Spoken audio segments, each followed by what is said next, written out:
Hello दोस्तों, स्वागत है आप सभी का। जैसे हमने पिछले वीडियो में मैंने आपसे कहा था कि भाव के मध्य पे आते समय ग्रह का काम करने की क्षमता बहुत ज्यादा बढ़ जाती। तो आज मैं एक ऐसी कुंडली के साथ आपके सामने आया हूं जिसमें कि आप देखोगे केतु सितंबर 2000 ऑलमोस्ट 21 से या 20 से बल्कि बैठे हुए, उनको 1.5 साल का अपना जो एक समय होता है एक राशि में, उसको व्यतीत करने के लिए वो वहां पे मौजूद है। लेकिन इनके ऊपर जो प्रभाव है वो पिछले कुछ समय से काफी ज्यादा बढ़ते हुए ही महसूस हुए हैं, क्योंकि जब हम इस कुंडली में आते हैं तो इस कुंडली का जो लगन है वो 5 डिग्री सिंह राशि में आता है। मघा नक्षत्र, स्वामी है केतु, सोचने का ढंग है केतु। और इनकी कुंडली में पहला भाव जो है उसका मध्य 5 डिग्री पर आता है। आप में से बहुत सारे लोगों को ये लगता होगा कि भाव मध्य की बात करता हूं तो ये दिखेगा कहां से। जो आपका एस्ट्रोसेज का सॉफ्टवेयर है उसमें जो चलित कुंडली होती है आप उसमें चले जाइएगा, वहां पे आपको भाव मध्य और भाव बिगिन दोनों, शुरुआत कहां हो रही है और मध्य कहां है, वो दिख जाता है। तो यहाँ पे 5 डिग्री पे शुरुआत हो रही थी। जिस चौथे भाव की हम बात कर रहे हैं वहां पे मेरे सॉफ्टवेयर के हिसाब से 2 डिग्री आ रहा है। ठीक है, अयंशा होता है आपका अपना टाइम ऑफ बर्थ के हिसाब से, ये डिग्रियां थोड़ी सी चेंज होने की संभावना रहती है। तो यहाँ पे 2 डिग्री है ये। और इनका जब मुझे मैसेज आया कल की बहुत ही ज्यादा कुछ डिप्रेशन सा फील हो रहा है, तो हमने जब चेक किया केतु कल की तारीख में ऑलमोस्ट 1 डिग्री का था। अब आप समझ सकते हो केतु की मौजूदगी 8 नंबर की राशि में भले पिछले 1 साल से लंबे समय से चली आ रही है। ऐसा भी नहीं है कि उसने मन के अंदर बेचैनी को नहीं किया होगा, लेकिन उतनी ज्यादा तीव्रता से नहीं किया होगा। धीरे धीरे करके वो आगे बढ़ता है। इस हिसाब से जब ये 1 डिग्री का केतु गोचर करते करते 2 डिग्री के इस भाव के पास आया है तो कहीं ना कहीं उसका असर बहुत ज्यादा बढ़ गया। मैं ये नहीं कहूंगा कि सिर्फ कल ही बढ़ा है, हो सकता है हमें कल पता चला हो, लेकिन अगर ये 2 डिग्री लिखा है तो जब केतु 7 डिग्री का हुआ वहां से लेके अब ये केतु 2 और आगे की 3 डिग्रियां और करनी है, यानी कि ऊपर की तरफ हम जाएं तो 27 डिग्री तक जब ये केतु रहेगा तब तक ये मन के अंदर बहुत ज्यादा बेचैनी बनाए रखेगा। ये डिग्री से 5 डिग्री ऊपर 5 डिग्री नीचे का ये कैलकुलेशन लेके हम चल रहे होते। इसीलिए मैंने आप सभी से कहा कि जब भी कोई भी ग्रह का गोचर होता है तो आप ऐसा ना समझ लें कि बस आज की तारीख बोली आज ही की तारीख में चीज चलेगी। जैसे जैसे प्लेनेट मूव करते करते आपकी अपनी अपनी कुंडलियों में यहाँ का मिड पॉइंट अलग अलग होता है। जब वो उस डिग्री से 5 डिग्री आसपास होता है, प्लस एंड माइनस दोनों को यूज करते, उस समय उस भाव के रिजल्ट के ऊपर उस ग्रह का इंपैक्ट बहुत ज्यादा देखने को मिलता है। इनकी दशा चल रही है राहु की महादशा में, चंद्रमा की अंतरदशा और बुध का प्रत्यंतर है। अब यहां पे हम सीधे समझते हैं कि राहु में चंद्रमा, राहु का काम है भ्रम को बनाना, चंद्रमा का जो है वो है इमोशंस, और बुध जो होता है वो होता है हमारे लिए हमारी बुद्धि। तो कहीं ना कहीं एक तो चीजें क्या होंगी, बड़े लेवल पे दिखना, इमेजिनेशंस का हो जाना, दूसरा इमोशंस में ज्यादा आना, और तीसरा इमोशंस यानी कि मन के साथ बुद्धि को भी विचलित करना। ये संभावना यहाँ पे बन रही है। कुंडली में आके देखिए राहु और चंद्रमा एक साथ बैठे हैं। ठीक है, दोनों के दोनों जो है वो गुरु की राशि में बैठे हैं। गुरु इनसे 3 घर आगे है तो मित्रवत बैठे हैं, यहां तक तो कोई दिक्कत नहीं। लेकिन जो प्रॉब्लम आएगी, प्रॉब्लम क्या आएगी कि अभी की तारीख में जो गोचर है उस गोचर में राहु यहां पे मौजूद और केतु यहां पे मौजूद।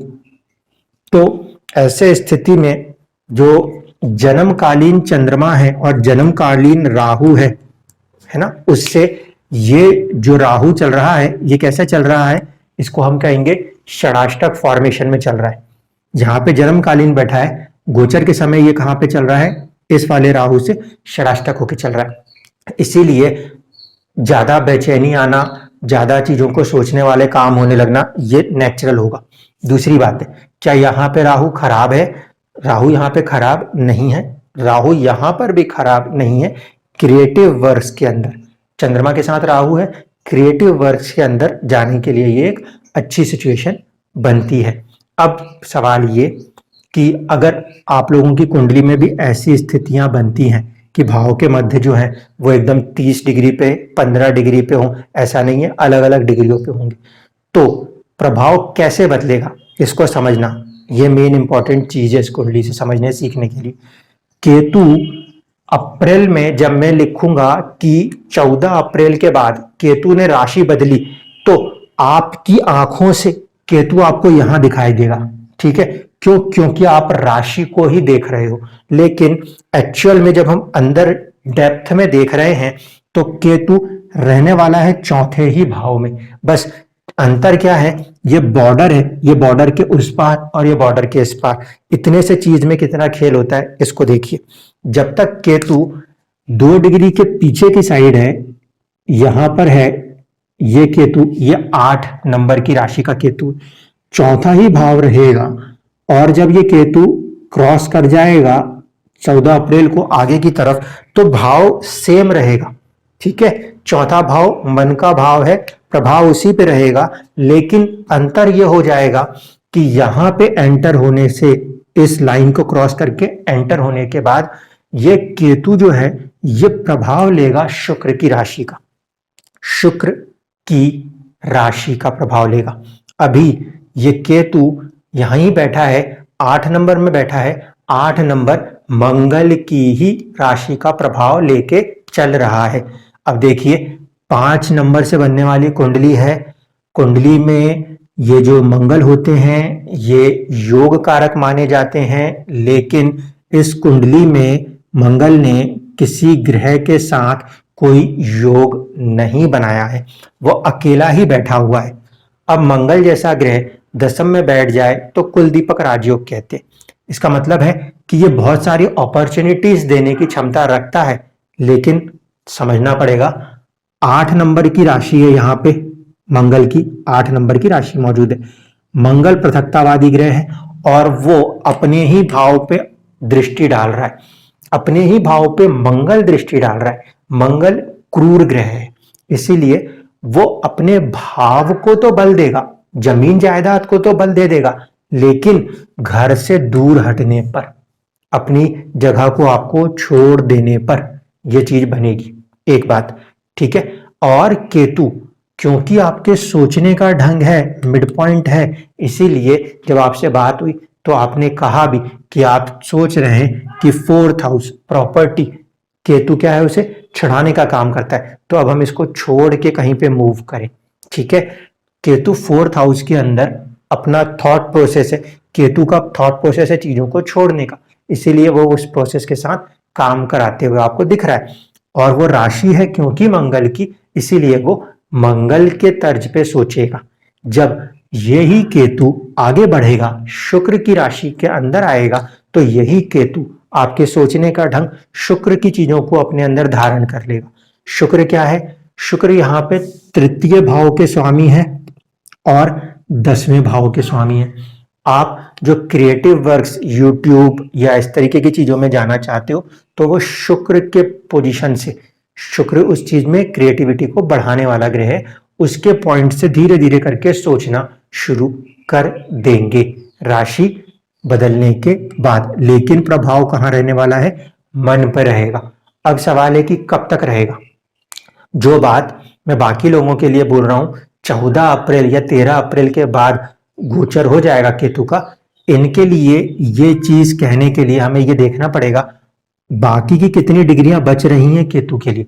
2 डिग्री यहाँ पे दिखाई दे रही है, इसका मतलब है कि 0, 1, 2 वहां तक अगर हम देखें तो पीछे भी कम से कम इस भाव में 15 में से 3 डिग्री यानी कि 12 डिग्री अप्रोक्सीमेटली 12 डिग्री अभी केतु को इस ही भाव में, चौथे ही भाव में चलना है। इसीलिए जो केतु की मूवमेंट होगी वो सोचने के ढंग को मंगल से उठा के शुक्र पे लेकर आएगी, लेकिन शुक्र पे लेकर आएगी, लेकिन भाव जो छोड़ेगी वो तकरीबन 12 डिग्री क्रॉस करने के बाद छोड़ेगी। यानी कि अप्रैल की गोचर का प्रभाव जो है वो छोटे छोटे अंशों में आपको वैसे दिख रहा होगा, लेकिन मन के अंदर आने वाला पूरा प्रभाव जो है उसका बदलाव होने में कम से कम 4 से 5 महीने लग सकते हैं। कैलकुलेशंस की खेल है वो सारे का सारा, कि हम मानते हैं इसको 18 महीने 18 मंथ्स ये ले रहा है 30 डिग्री को क्रॉस करने के लिए। तो आप एक अपना कैलकुलेशन करके देख सकते हो। एक महीने का हिसाब लगा दे तो 30/18, ठीक है, इतना एक महीने में चलेगा। और आपको डिग्री से अगर लेना हो कि डिग्री से कितना हो, तो आप डिग्री वाला हिसाब लगा देना। 18 महीने में 30 डिग्री तो 12 डिग्री कितने में, ठीक है। आप इस वाले हिसाब से भी चल सकते हो, मंथ्स को लेना चाहोगे या फिर इस वाले से लेके चल सकते हो, दोनों ही आपके पास ऑप्शन रहेंगे।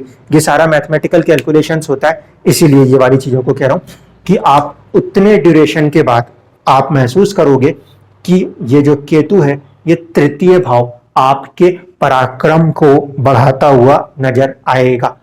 शुरुआत में जब 13-14 अप्रैल की बात करेंगे, तब उस समय से लेकर कुछ महीने तक आपके अंदर मन में किसी चीज को लेकर बेचैनी बरकरार रह सकती है। मानसिक शांति चौथा भाव से देखते हैं तो मानसिक शांति जो है वो अर्जित होगी, लेकिन थोड़े महीनों के बाद। और क्या बढ़ेगा, साहस बढ़ेगा, क्योंकि आपके सोचने का ढंग ही केतु है, वो मानसिक शांति को पॉजिटिवली आगे बढ़ाते हुए साहस की तरफ भी बढ़ेगा। ये चीजें आपके साथ होंगी। एक चीज और आपने कही कि यूट्यूब भी हम चलाना चाहते हैं लेकिन वो चीजें आगे बढ़ नहीं पाती। देखिए, यहाँ पे आपका जो सोचने का ढंग है वो है केतु, वो विराजमान है बुध की राशि में, कम्युनिकेशन की राशि में, ठीक है। तो बुध की तरीके से सोचेगा। और ये 3 नंबर वालों में क्या प्रॉब्लम है, 3 नंबर का होता है बहुत जल्दी जल्दी चीजों को बदल जाना, एकदम से ये चीजें करते हैं, तो इस चीज को आपको थोड़ा सा सतर्क रहना चाहिए। जबकि आपका केतु जो है वो शनि के साथ कहीं ना कहीं बैठे हुए है, इसीलिए ज्यादा चीजों को फोकस करके, ज्यादा रिसर्च करके काम को आप करेंगे ना, तो आप बहुत अच्छे से ग्रो करेंगे। जैसे मैंने YouTube का चैनल चलाया हुआ है, मेरे पास 900 लोग जुड़ते हैं, तो कभी कभी क्या होता है 100-200 निकल भी जाते हैं। जब हम चैनल को चला रहे हैं तो ये नेचुरल है, क्योंकि हर इंसान अपना फायदा देखता है, कुछ को लगता है कि गलत हो रहा है, नहीं हमारे काम का नहीं हटेंगे। ऐसा आपके साथ भी होगा, आपको ऐसी चीजों से घबराने की जरूरत नहीं है। ये बात मैं क्यों बोल रहा हूं, क्योंकि देखिए चंद्रमा और राहु की मौजूदगी है, ठीक है। चंद्रमा और राहु की मौजूदगी में परेशानी क्या होती है कि मन हर चीज को बहुत जल्दी पाने की प्रयास रखता है, सोचने का ढंग भी बहुत जल्दी वाली राशि में बैठा है, इसीलिए। जबकि ये जो काम है, जब हम यूट्यूबिंग या ऐसी चीजों की तरफ आगे बढ़ते हैं तो धीरे धीरे धीरे करके समय लगता है, साल भर 1.5 साल, इस हिसाब से आपको अपना प्लान आउट करना पड़ेगा और फिर आपको उसके बाद रिजल्ट्स कुछ देखने को मिलेंगे। ये चीज आपको ध्यान रखनी पड़ेगी। और कई बार आपने ये भी बोला कि आप एस्ट्रोलॉजी देखना, सीखना, समझना चाहते हो लेकिन नहीं चला पाते। देखो, सूर्य जो है वो बैठा हुआ है कहां पर जाके, अष्टम में। अष्टम का मतलब है ऑक्कल्ट साइंसेस, राशि किसकी है, गुरु की। इस कारण से आपके अंदर पोटेंशियल है एस्ट्रोलॉजी को समझने का, लेकिन यहाँ का स्वामी जो गुरु है वो अपने से 12वें बैठा हुआ है। इस कारण से आप कई बार कंफ्यूज हो जाते हो, ठीक है। किसी भी एक चीज पे चलते चलते वहां से कंफ्यूज होते हो, आपको ये नहीं करना। जैसे आप वैदिक एस्ट्रोलॉजी के साथ आप केपी में भी एंटर हुए, केपी के बाद फिर आप दूसरी चीजों में एंटर हो गए, ये चीज नहीं करनी। आप एक ही चीज को लेकर चलो, और जब तक उस एक पर्टिकुलर चीज को बहुत ज्यादा डेप्थ तक नहीं ले लो, तब तक दूसरे में एंटर मत करो। ये मेन चीज होगी। ये एस्ट्रोलॉजी ही नहीं, ये जिंदगी के हर काम में बात होगी। क्यों? क्योंकि केतु है, केतु का मतलब है बारीकी। तो आप जिस भी काम में जाओ, उस एक पर्टिकुलर में जब तक बारीकी को ना पकड़ो तब तक दूसरे में शिफ्ट मत करो। किसी दिन मैं आपको पूरी की पूरी स्टोरी समझाऊंगा कि सारी कहानी वैदिक एस्ट्रोलॉजी पे ही टिकी हुई है। केपी आ गए हैं या दूसरे जितने भी लोग आए हैं, उनको आखिरकार मिला तो ऋग्वेद से ही है ना। बेसिक्स तो ऋग्वेद में ही छिपे हुए थे, तो उन्हीं बेसिक्स को देखने का नजरिया, लगाने के नजरिए बदलते चले गए। साउथ इंडिया वालों ने साउथ इंडिया के स्टाइल से देखा, नॉर्थ इंडिया ने नॉर्थ का देखा, ईरान वाला ईरान से देखता है, अफगानिस्तान वाला अफगानिस्तान से देखता है। हर इंसान का चीज को देखने का नजरिया, समझने का नजरिया बदलता जाता है, उस हिसाब से वो मॉडिफिकेशंस करते रहते हैं। इसीलिए आप जो सबसे बेसिक चीजें हैं उनको पकड़ के चलते चलिएगा, आप अपने हर काम में एक्सपर्टाइज करोगे। एक और सवाल जो वो ये था कि बहुत सारे लोगों ने कहा कि ये जो 9 नंबर की राशि है इसके आजू बाजू में जो है आपको आगे केतु दिखाई दिया, पीछे यहाँ पे शनि दिखाई दिया। तो बहुत सारे एस्ट्रोलॉजर्स ने कह दिया कि धनु लगन के ऊपर तो पाप कतरी चल रहा है, धनु लगन के ऊपर पाप कतरी चल रहा है। भाई आपकी जन्म कुंडली के अंदर क्या धनु लगन के ऊपर पाप कतरी बना हुआ है या नहीं? क्यों? क्योंकि नई नई चीजें हैं। अरे ये बता देंगे तो बिल्कुल हमारी तरफ दुनिया भागी चली जाएगी। भाई पाप कतरी का अर्थ क्या है? पाप कतरी के अर्थ में होता है दो क्रूर ग्रह अगर किसी भाव को घेर लेंगे, आगे पीछे आ जाएंगे, तब उस पर पाप कतरी माना जाएगा।